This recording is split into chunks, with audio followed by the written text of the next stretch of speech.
Hello साथियों, कैसे हो आप सब। आई होप आप बहुत ज़्यादा अच्छे होंगे।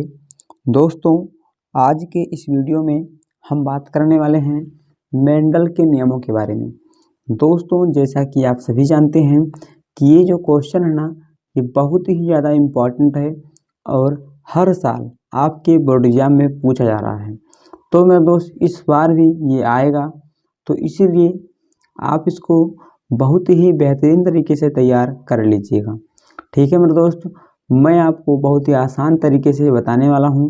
अगर आप इस वीडियो को एंड तक देख लेते हो तो आपको मेरे दोस्त सब कुछ, ठीक है ना, मेंडल के जितने सभी नियम हैं वो भी आपको अच्छे से याद हो जाएंगे।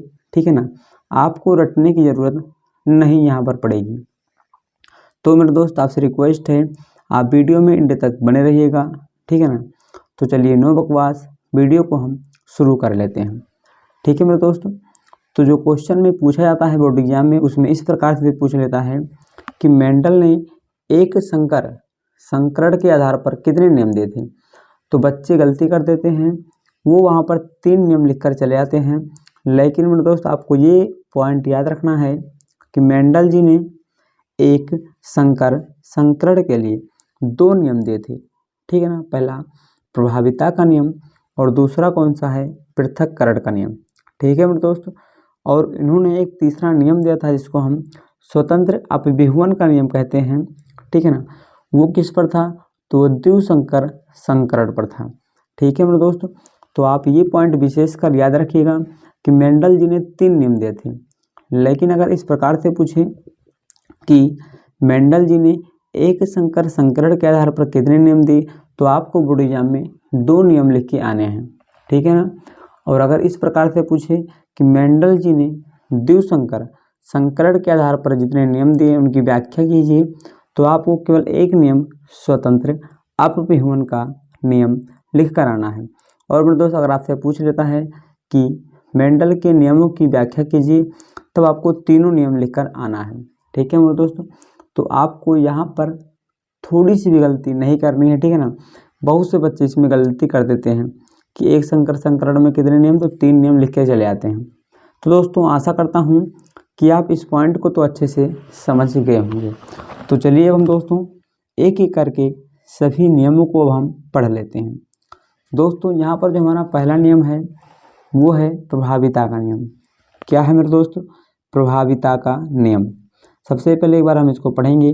प्रभाविता का नियम, जब 2 कारकों की उपस्थिति में, यानी कि जब कोई 2 कारक उपस्थित हों और एक कारक अपना प्रभाव दिखाते हैं, तो उसी को हम प्रभाविता का नियम कहते हैं। एक बार समझिएगा मेरे दोस्त, जब कोई भी 2 कारक हो, जैसे कि एक कारक ले लेते हैं लंबा, एक कारक ले लेते हैं बोना, तो एक लंबा कारक और एक बोना कारक, यानी कि जब 2 कारक हो गए, उनकी उपस्थिति में जब एक अपना प्रभाव, 2 हैं लेकिन दोनों में से केवल एक कोई अगर अपना प्रभाव दिखाता है, तो उसी को हम प्रभाविता का नियम कहते हैं। अब दोस्तों, जिस प्रकार से इस नियम का नाम है वही इसका काम है। प्रभाविता का नियम मतलब कि एक क्या हो जाएगा, प्रभावी हो जाएगा, एक अपने गुणों को प्रकट करेगा। ठीक है मेरे दोस्त, तो यहाँ पर हम चित्र के माध्यम से जान लेते हैं। यहाँ पर जो ये पहली पीढ़ी है, तो यह F1 पीढ़ी है। ठीक है ना, यहाँ पर बोला था जब 2 कारक हों, तो यहाँ पर टी कैपिटल टी लंबा एक कारक हो गया, स्मॉल टी बोना एक कारक हो गया। 2 कारक होंगे, इसमें से निकलेगा युग्मक, तो कैपिटल टी, इसमें से निकलेगा स्मॉल टी, इसमें से हम क्रॉस कराएंगे तो ये कैपिटल टी यहाँ जाएगा और स्मॉल टी यहाँ पर, यानी कि दोस्तों जब हम क्रॉस कराएंगे तो कैपिटल टी स्मॉल टी। ठीक है ना, अब दोस्तों यहाँ पर क्या है कि जब 2 कारकों की उपस्थिति में एक कारक अपना प्रभाव दिखाता है, यानी कि यहाँ पर 2 कारक हैं कैपिटल टी स्मॉल टी, लेकिन दोस्तों यहाँ पर एक कारक ने अपना जो प्रभाव दिखा दिया, कैपिटल टी क्या है, लंबा है, तो ये पौधा कैसा हो गया, लंबा हो गया। यानी कि दोस्तों 2 कारक हैं, एक लंबा एक बोना, लेकिन एक ही ने अपना प्रभाव दिखाया है, इसलिए पौधा कैसा हो गया, लंबा हो गया। इसमें बोने का भी गुण है, इसने अपना प्रभाव नहीं दिखाया है, इसीलिए यह पौधा आशुद्ध लंबा है। लेकिन दोस्तों यहाँ पर हम, ठीक है ना, बायोलॉजी में हम यहाँ पर अशुद्ध लंबा का प्रयोग ना करके संकर लंबा का प्रयोग करेंगे। तो मेरे दोस्त आशा करता हूँ कि आपको प्रभाविता का नियम बहुत ही अच्छे से समझ में आ गया होगा। एक बार फिर से देख लेते हैं प्रभाविता का नियम। जैसा कि नियम में ही लिखा है प्रभाविता, प्रभावी इसमें क्या होंगे, इसमें दो कारक होगा, दोनों कारकों में से कोई एक प्रभावी हो जाएगा, इसीलिए इसे प्रभाविता का नियम कहते हैं। उदाहरण के लिए कैपिटल टी लंबा पौधा, स्मॉल टी बौना पौधा। जब हम इनके बंध में क्रॉस कराते हैं तो एक संकर लंबा पौधा प्राप्त होता है, यानी कि जो लंबा है, जो कैपिटल टी है, उसने अपने प्रभाव को दिखा दिया है और कौन एक ही कारक दिखाया है, तो इसीलिए इसे हम प्रभाविता का नियम कहते हैं। दोस्तों आशा करता हूं कि आप बहुत ही लाजवाब तरीके से प्रभाविता के नियम को समझ गए होंगे। लेकिन दोस्तों मैं आपको एक बात बता दूं, आपको ठीक है ना, ये जो क्वेश्चन है इनको आपको रटना बिल्कुल भी नहीं है, ठीक है। तो चलिए अब बात कर लेते हैं, हमारा जो सेकंड लॉ है वो है पृथक्करण का नियम। दोस्तों यहाँ पर हमारा दूसरा नियम है पृथक्करण का नियम, ठीक है ना। अब वो जो प्रभाविता का नियम था वो पहली पीढ़ी थी और ये जो पृथक्करण का नियम है ये दूसरी पीढ़ी है, ठीक है ना मेरे दोस्त। अब आगे यहाँ पर लिखेंगे इसे विसंयोजन का नियम या फिर शुद्धता का नियम भी कहते हैं, ठीक है मेरे दोस्त। आपके बोर्ड एग्जाम में पृथक्करण का नियम या फिर विसंयोजन का नियम या फिर शुद्धता का नियम भी आ सकता है, ठीक है ना। चाहे आप इस नाम से पुकारें चाहे इन नामों से पुकारें, दोस्तों एक ही बात है। अब दोस्तों यहाँ पर एक क्वेश्चन और पूछ लेता है कि पृथक्करण को, जो पृथक्करण का नियम है उसे शुद्धता का नियम क्यों कहते हैं। इस प्रकार से भी दोस्तों क्वेश्चन पूछा जाता है, तो अभी आगे हम इस पर भी बात करेंगे। लेकिन सबसे पहले हम जान लेते हैं कि पृथक्करण का नियम क्या होता है। तो सबसे पहले आपको लिखना है कि पृथक्करण का नियम यह F2 पीढ़ी है या फिर द्वितीय पीढ़ी है। इसे हम विसंयोजन का नियम या फिर शुद्धता का नियम भी कहते हैं। दोस्तों आगे यहाँ पर बात कर लेते हैं, ये P1 पीढ़ी है, ठीक है, ये पहली पीढ़ी यहाँ पर है और यहाँ पर दूसरी पीढ़ी भी आएगी। तो यहाँ पर दोस्तों जिस प्रकार प्रभाविता के नियम में था उसी प्रकार पहली पीढ़ी पृथक्करण के नियम में भी होगा। कैपिटल टी और यहाँ पर स्मॉल टी, ठीक है ना। इसमें से निकलेगा युग्मक तो कैपिटल टी, इसमें से निकलेगा तो स्मॉल टी, क्रॉस कराएंगे तो कैपिटल टी स्मॉल टी यानी प्रथम पीढ़ी, ठीक है ना, ये आपको प्राप्त हो गया। अब दोस्तों यहाँ पर आता है पॉइंट वाली बात, यानी कि यहाँ तक अभी हमने भी पढ़ा था कि यहाँ तक अगर क्रिया होगी तो वो है प्रभाविता का नियम, लेकिन पृथक्करण का नियम स्वयं कह रहा है इसी इसको क्या करना पड़ेगा, पृथक कराना पड़ेगा। पृथक मतलब अलग अलग, यानी कि आपको जो यहाँ पर प्रथम पीढ़ी में जो कैपिटल टी स्मॉल टी मिले हैं इनको आपको पृथक कराना होगा, तभी तो ये जब ये अलग होंगे तो यहाँ पर कैपिटल टी स्मॉल टी जब अलग होगा, ठीक है ना, तो ये कैपिटल टी अलग हो जाएगा, स्मॉल टी अलग हो जाएगा, यानी कि ये पृथक हो गए। और पृथक जब हो जाएंगे ना तो ये शुद्ध हो जाएंगे। कैसे मेरे दोस्त, यहाँ पर दोनों मिक्स हैं, कैपिटल भी है स्मॉल भी है, तो मिक्स है ना, इसमें गुणों की जो है एक ही में है, लेकिन यहाँ पर अलग हो गए तो ये क्या हो गए, शुद्ध हो गए, ठीक है ना मेरे दोस्तों। तो इसीलिए इसे हम शुद्धता का नियम भी कहते हैं।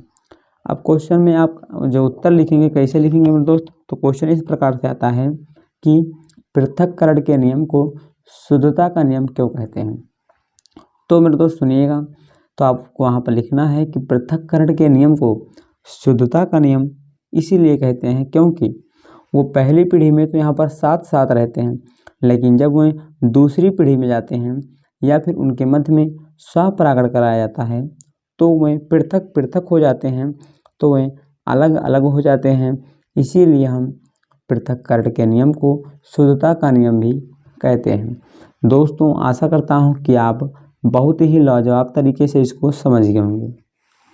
अब दोस्तों ये द्वितीय पीढ़ी है, तो यहाँ तक तो प्रथम पीढ़ी हो गई। अब इसी में हम कराएंगे स्वपरागण, यानी कि नाम है पृथक्करण, तो इसको जब हम पृथक पृथक करेंगे तो कैपिटल टी स्मॉल टी, स्त्री पुरुष हो गई, मेल फीमेल हो गए।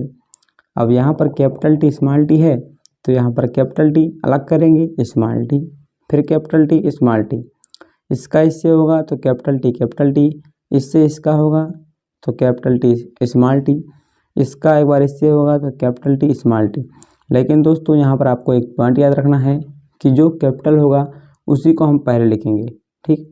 तो यहाँ पर कैपिटल टी स्मॉल टी, और इसका जब इससे होगा तो स्मॉल टी स्मॉल टी। दोस्तों आपको ये बात याद रखना है कि एक बार इसका इससे, एक बार इसका इससे, एक बार इसका इससे और एक बार इसका इससे आपको दोस्तों कराना है। तो ये हो गया प्रथम पीढ़ी, ये हो गया द्वितीय पीढ़ी, और यहाँ पर ये पृथक पृथक हो गए। तो दोस्तों यही होता है पृथक्करण का नियम। ये होगी प्रथम पीढ़ी और ये हो गई द्वितीय पीढ़ी। अब दोस्तों इसका हम निकालेंगे जीनोटाइप और फेनोटाइप। दोस्तों जीनोटाइप का मतलब होता है, आप एक प्रकार से समझ लीजिए, जीनोटाइप यानी कि जीन। अब जीन का अगर आपको पता लगाना है तो आपको अंदर तक जाना होगा, ठीक है ना। और फिनोटाइप मतलब ऊपर ऊपर, यानी कि जीनोटाइप के लिए आपको ऊपर अंतर तक जाना होगा और फिनोटाइप के लिए आपको ऊपर से ही देख लेना है। तो आप ऊपर से देख लीजिए कि कितने पौधे लंबे हैं और कितने बौने हैं। तो ये दोस्तों शुद्ध लंबा, संकर लंबा और शुद्ध बौना आपको देखना है। फिनोटाइप तो नहीं, ऊपर ऊपर से, ऊपर ऊपर का मतलब क्या होगा दोस्तों, कौन कौन लंबे हैं। तो ये भी लंबा है, ये भी लंबा है, चाहे संकर चाहे शुद्ध, लेकिन लंबा तो है। तो ये भी लंबा, ये भी लंबा, ये भी लंबा, तो 3 लंबा हो गया, 1 बौना, तो 3:1 है। अब यहाँ पर हो जाएगा जीनोटाइप। तो जीनोटाइप को आप इसके अंदर जाएंगे। अंदर का मतलब क्या हुआ, कौन कौन शुद्ध लंबे हैं, कौन कौन संकर लंबे हैं, कौन कौन बौने हैं। तो यहाँ पर दोस्तों अब हम जीनोटाइप में अंदर से देखेंगे तो अंदर का मतलब शुद्ध, कौन शुद्ध है, तो 1 केवल शुद्ध लंबा है, तो 1 हो गया। 2 संकर लंबा है तो 2 हो गया। 1:2:1 शुद्ध बौना है तो 1:2:1 हो गया, ठीक है मेरे दोस्त। तो आशा करता हूँ कि आपको पृथक्करण का नियम भी और इसके जीनोटाइप और फिनोटाइप, ठीक है ना, बहुत ही अच्छे से समझ में आ गए होंगे, ठीक है मेरे दोस्त। अब यहाँ पर जो है द्विसंकर संकरण के आधार पे उनका तीसरा नियम यानी कि स्वतंत्र अभिवहन का नियम लिखा हुआ दोस्तों, ठीक है ना। तो वैसे ये वीडियो जो है 10-12 मिनट का तो हो गया होगा, ठीक है। और ये जो तीसरा नियम है थोड़ा बड़ा भी है, तो इसको मैं आपको किसी नेक्स्ट वीडियो में बता दूंगा। दोस्तों आप कमेंट करके ज़रूर बताइएगा कि आपको क्या इसमें कोई चीज़ रटने की आवश्यकता है या नहीं, ठीक है मेरे दोस्त। तो यहाँ पर आपको क्या समझना है, आपको रटना बिल्कुल भी नहीं है। दोस्तों आशा करता हूँ कि आपको वीडियो अच्छा लगा होगा। अगर आपको वीडियो अच्छा लगा हो तो वीडियो को शेयर कर दीजिएगा, और ठीक है ना, इस नियम को जानने के लिए आप एक बार कमेंट जरूर कर दीजिएगा, ठीक है ना। तो आज के लिए इतना ही, फिर मिलते हैं अगले वीडियो में। तब तक के लिए जय हिंद, वंदे मातरम, जय माँ सरस्वती।